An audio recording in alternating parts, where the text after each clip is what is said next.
Moja ya makosa ambayo watu wengi wanayafanya kwa kuanza kuliwasha jiko la gesi. Kabla hujaliwasha jiko la gesi, maana ukienda kununua mtungi, hapa nataka nianze kuwazungumzia wale ambao wanatumia majiko madogo. Sawa. Ukienda kununua jiko la gesi, ukinunua jiko la gesi, yani ukibadilisha, unaenda kufunga bana. Baadaye nitakuja kuelekeza watu namna sahihi ya kufunga bana.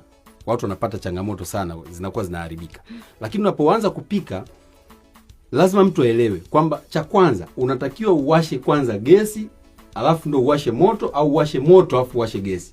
Watu wanachanganya pale. Ndiyo. Ukifanya makosa unaweza ukaungua.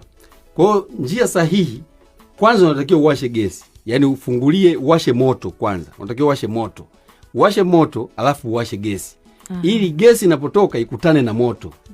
Yaani usianze kuwasha gesi alafu ukaja ukawasha moto.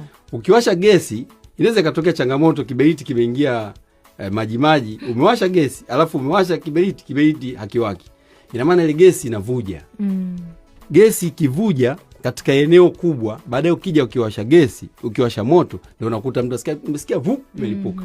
Kwa hiyo ni hatari, inaweza kukuunguza uso, ukaungua nywele.